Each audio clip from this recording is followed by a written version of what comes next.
Assalamualaikum warahmatullahi wabarakatuh. Perkenalkan, nama saya Wade Ferlia, NPM 0324011107. Saya dari kelas D, Prodi PGSD. Baiklah, langsung saja di sini saya akan menjelaskan tentang teori konstruktivisme. Yang pertama ada pengertian teori belajar konstruktivistik. Teori belajar konstruktivistik menekankan bahwa peserta didik bukanlah objek pasif yang hanya menerima informasi, melainkan subjek aktif yang membangun pengetahuannya.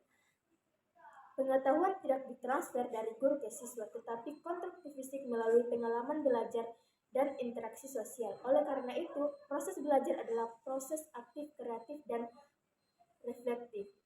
Yang kedua ada inti dari konstruktivistik. Pengetahuan dibentuk secara internal oleh peserta didik berdasarkan pengalaman dan hasil berpikir mereka sendiri. Aktivitas seperti menganalisis, menyusun, menginterpretasi informasi menjadi sangat penting. Motivasi dan niat internal juga menjadi faktor kunci dalam pembelajaran yang bermakna. Peserta didik harus menjadi pelaku utama dalam proses belajar. Peran guru dalam pendekatan konstruktivistik. Guru bukan lagi satu-satunya sumber informasi, melainkan fasilitator yang membantu peserta didik menemukan, memahami, mengembangkan pengetahuan mereka. Guru harus memahami cara berpikir peserta didik, mengakomodasi perbedaan perspektif serta menyediakan lingkungan belajar yang kaya akan pengalaman dan stimulasi. Yang keempat ada 5 ciri pembelajaran konstruktivistik. Yang pertama ada orientasi. Orientasi yaitu guru membantu membangun motivasi dan minat belajar siswa terhadap materi. Yang kedua, elisitasi, yaitu peserta didik mengungkapkan ide atau pemahaman yang sudah ada melalui diskusi, pertanyaan, atau presentasi. Yang ketiga, ada restrukturisasi ide, yaitu proses klarifikasi, pengujian, dan pengembangan ide baru melalui bimbingan dan eksplorasi.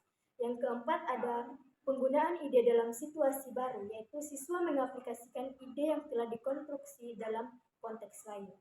Ada review, yaitu refleksi untuk memperkuat dan merevisi ide-ide awal agar menjadi pemahaman yang lebih matang.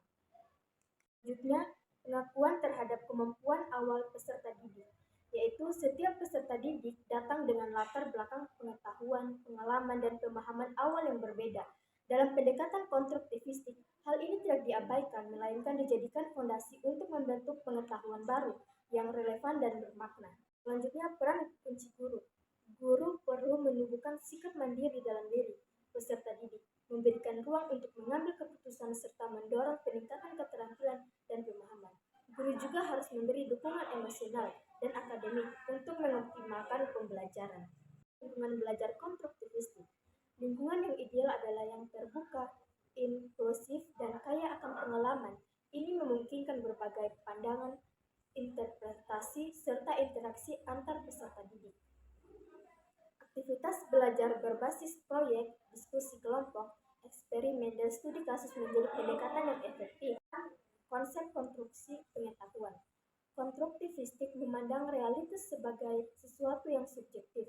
Manusia membentuk makna berdasarkan pengalaman dan struktur kognitif yang dimiliki. Oleh karena itu, interpretasi terhadap informasi bisa berbeda antara individu yang satu dengan individu yang lain. 9. Ada evaluasi dalam konstruktivistik.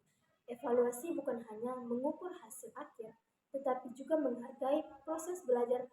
Evaluasi bersifat holistik, kontekstual, mempertimbangkan keterlibatan peserta didik secara aktif. Metode evaluasi dapat berupa portofolio, jurnal reflektif, dan observasi proses. Lalu implikasi dalam pembelajaran modern. Perkembangan teknologi membuka peluang besar untuk pembelajaran konstruktivistik seperti web learning, media sosial, forum diskusi online, dan kolaborasi digital memungkinkan peserta didik terlibat secara aktif dan berbagai pengetahuan secara luas. Selanjutnya, karakteristik kurikulum konstruktivistik. Kurikulum disusun dari hal umum ke spesifik atau top-down, menekankan pada pertanyaan dan inisiatif peserta didik, serta menggunakan sumber belajar primer seperti data asli. Kurikulum ini melihat peserta didik sebagai individu yang mampu berpikir dan memecahkan masalah secara aktif. Selanjutnya, refleksi terhadap konstruktivistik. Pengetahuan tidak bersifat mutlak, melainkan selalu berkembang. Fokus utama konstruktivistik adalah proses penyusunan dan pemaknaan pengetahuan. Mengajar tidak hanya menyampaikan informasi, tetapi menciptakan suasana yang mendukung proses belajar sendiri. Baik, mungkin sekian hasil penjelasan dari saya. Lebih dan kurangnya mohon dimaafkan. Saya ucapkan Assalamualaikum warahmatullahi wabarakatuh.